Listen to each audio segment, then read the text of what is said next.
You're about to take a deep dive into one of the biggest true crime cases in the universe, or at least on our part of the planet. From the Hidden Killers podcast and True Crime Today. All right, ready to dive into something kind of heavy.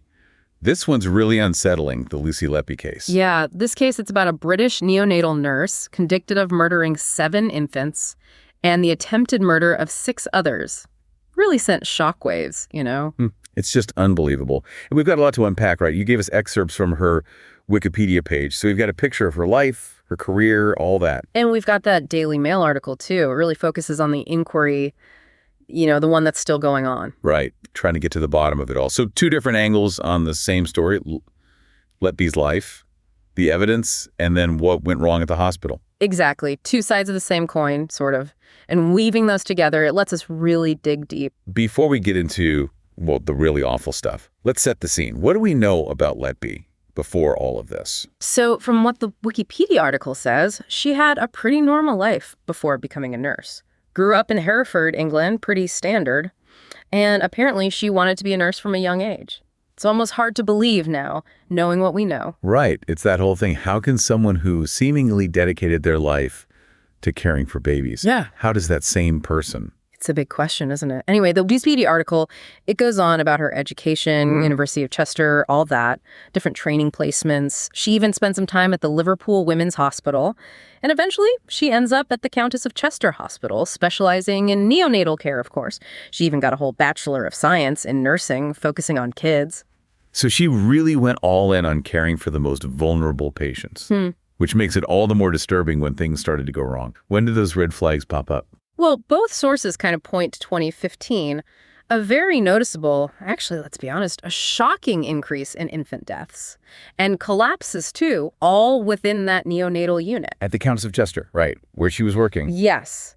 And what's even more disturbing is that this increase happened right as Letby was spending more time on the ward, especially after she qualified for intensive care. Wait, so they see more deaths, and she's often there when it happens. Somebody had to have noticed that. Hey, it wasn't quite that simple. Some doctors, they did raise concerns. They noticed she was often there during these incidents. But, and this is according to allegations, of course, but those concerns, they were ignored, or at least downplayed by the people in charge. And this is where that Daily Mail article gets really interesting, right? The mothers of some of these infants, their testimonies are heartbreaking.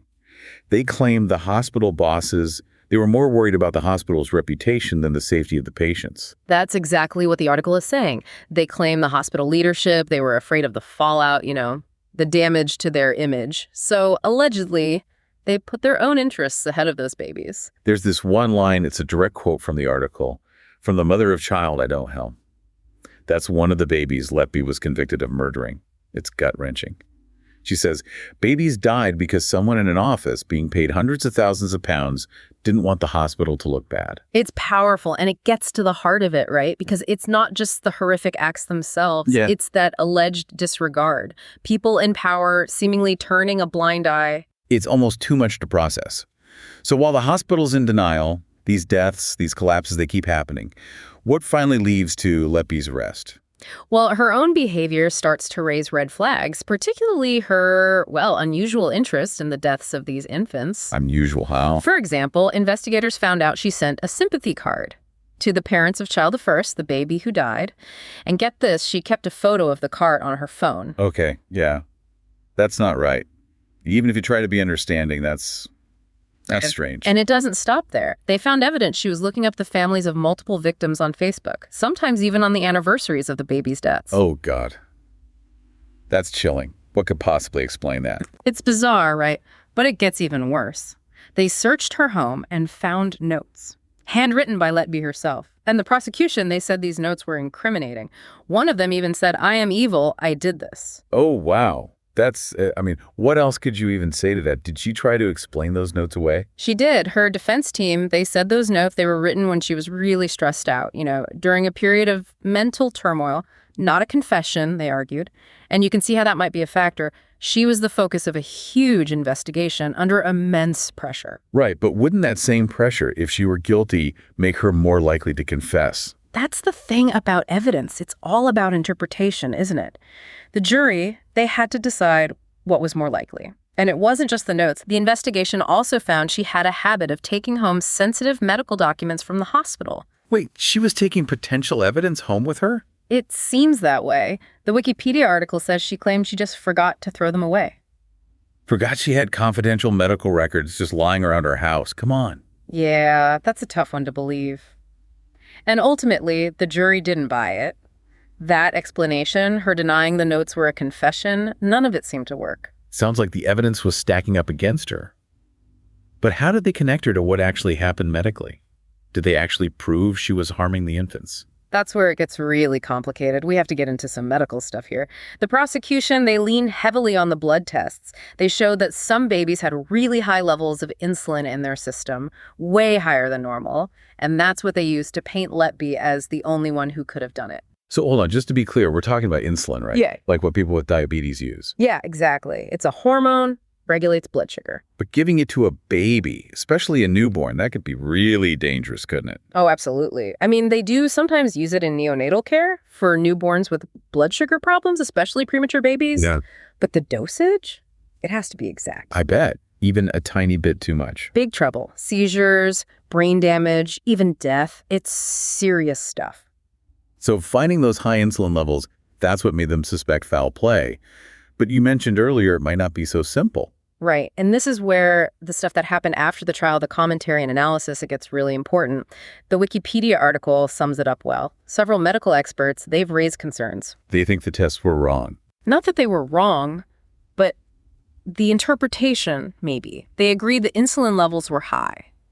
But do those high levels automatically mean someone gave it to them? That's the question.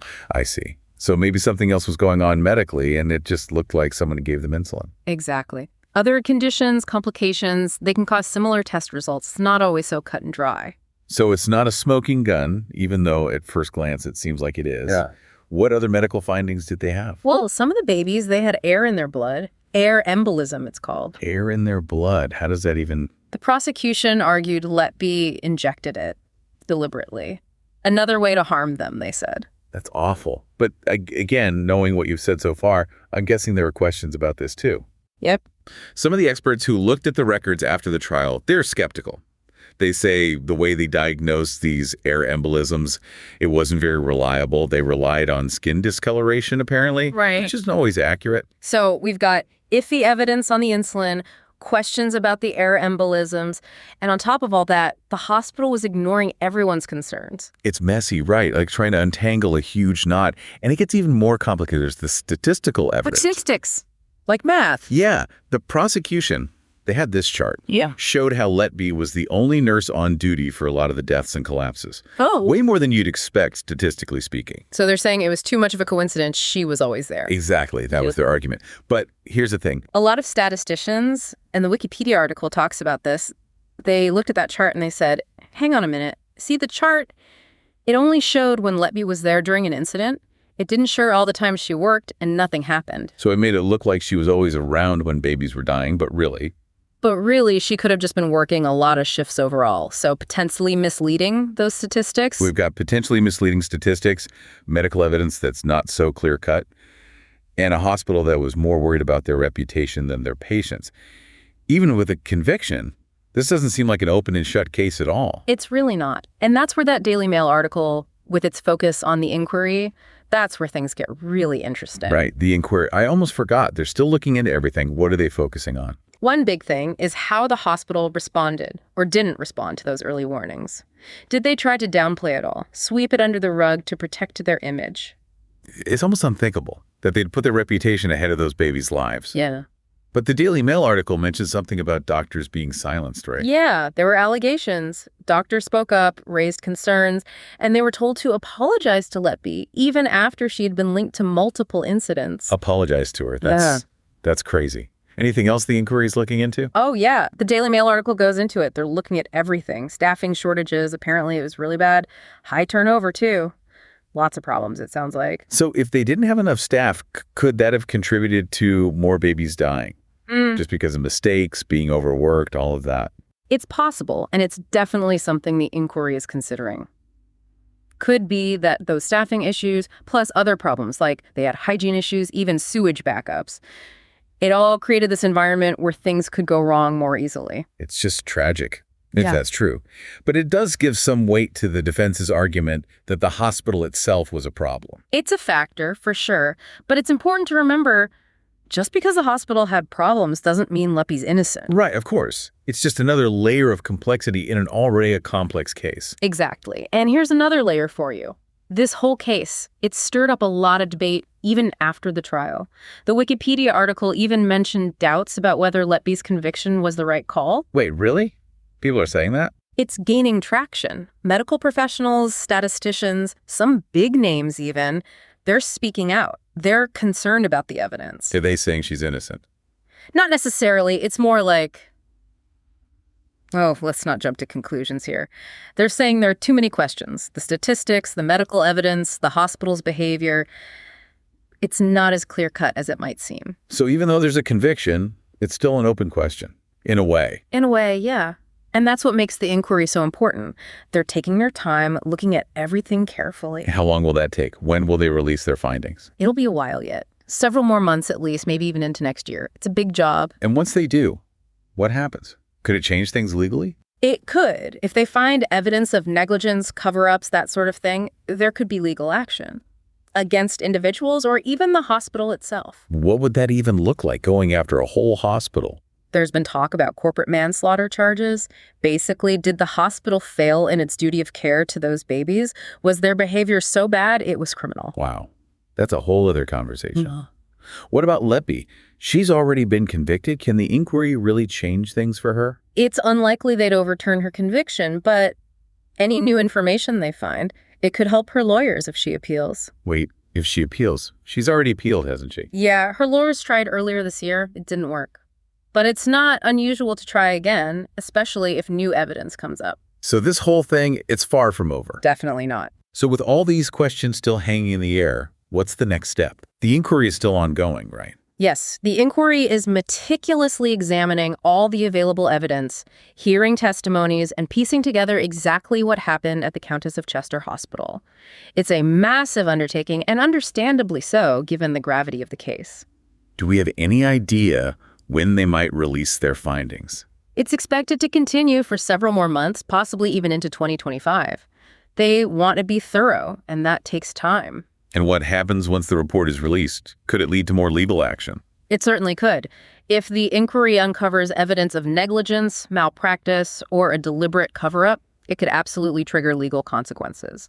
This could be for specific individuals involved, or even for the hospital itself. You mentioned the hospital potentially facing legal repercussions. What would that look like? Are we talking fines, lawsuits, something else entirely? There's been some discussion about the possibility of corporate manslaughter charges being investigated. Now, that legal concept in this context centers around whether the hospital, as an entity, had a duty of care to those infants and whether their actions or inactions were so grossly negligent that they amounted to a criminal offense. That's a whole other layer of complexity, and one with potentially huge implications for the hospital. But what about Letby herself? She's already been convicted. Can the inquiry's findings really change anything for her? It's unlikely to directly overturn her conviction. However, if the inquiry were to unearth significant new information or evidence, it could potentially bolster her legal team's arguments for an appeal. You say bolster arguments for an appeal, which suggests that there have already been attempts to appeal the original verdict. You're right. Letby's legal team did try to appeal the verdict earlier this year, but the initial attempt was rejected. It's not uncommon in high-profile cases like this for there to be multiple attempts at appeal, especially if new evidence comes to light. So even though she's currently behind bars, this case is far from over. It feels like we're left with more questions than answers. And that's often the reality when you dig deep into cases like this. It highlights the fact that even in seemingly straightforward situations, there can be layers of complexity and uncertainty. The Lucy Letby case is a stark reminder that we should always be critical consumers of information, even in cases that seem shocking or open and shut. There are always multiple perspectives to consider, and it's crucial to avoid jumping to conclusions. I completely agree, and that's why this inquiry is so vital. It's allowing for a deeper examination of all angles, pushing beyond the surface to uncover a more complete truth. Hopefully, that process will ultimately bring some measure of closure and a sense of justice for the families who have been so profoundly impacted by this tragedy. This deep dive has equipped you with a deeper understanding of the Lucy Letby case, its complexities, and its lingering questions. As the inquiry continues and new information emerges, keep questioning, keep digging deeper, and form your own conclusions.